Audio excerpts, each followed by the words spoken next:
Hi, so I'm Shay Burnett, General Manager of Aotearoa Surf School, and we've been operating up and down the coast here from Te Aroha Mangawhai all the way to Auckland and here at Pakari.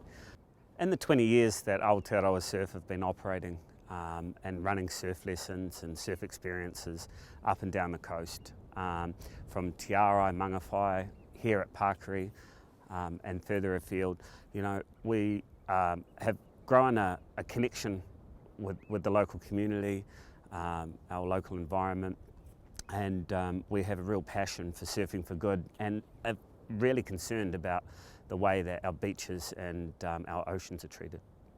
So personally, I've been surfing the East Coast here for about 17 years, and prior to that in our West Coast beaches.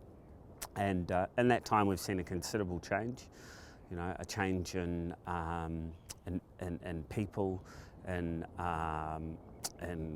companies and corporations, and more importantly, we're seeing more erosion of the coastline, which is affecting both fauna and flora from our protected bird life, just down to more rocks appearing because of sand erosion.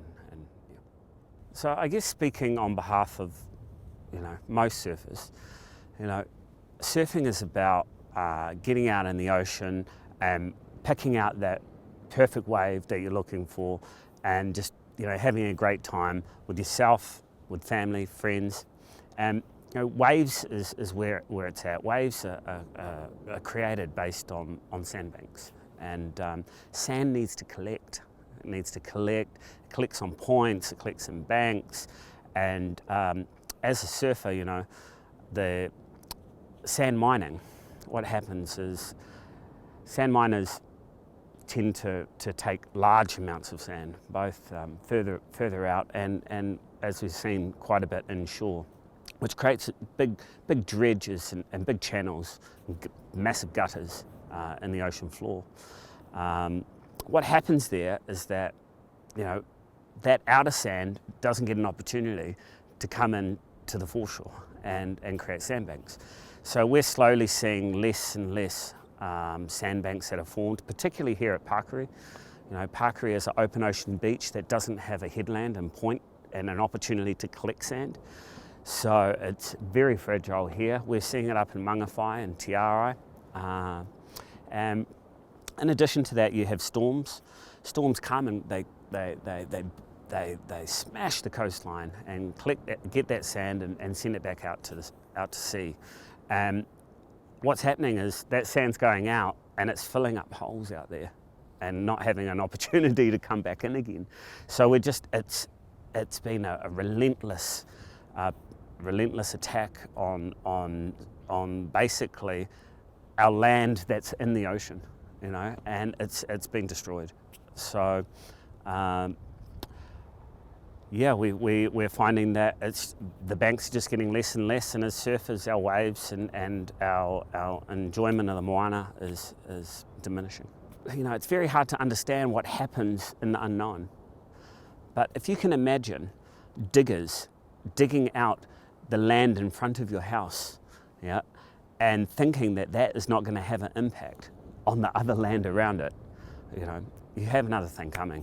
It's really a hidden disaster. So, what we're seeing is bulldozers effectively decimating land that's under the water.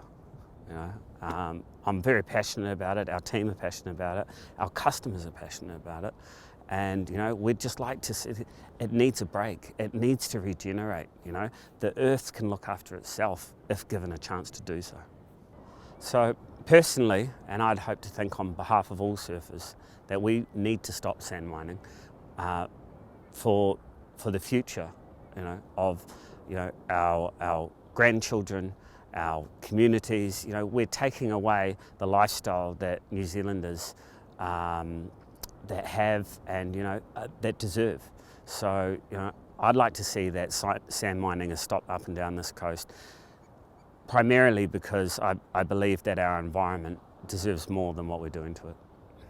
My hope for the future is that our coastline, our oceans, become part of who we are, become protected, we respect them, you know, that our leaders, our government, our iwi come together and protect these. We want to be able to enjoy these for years, forever.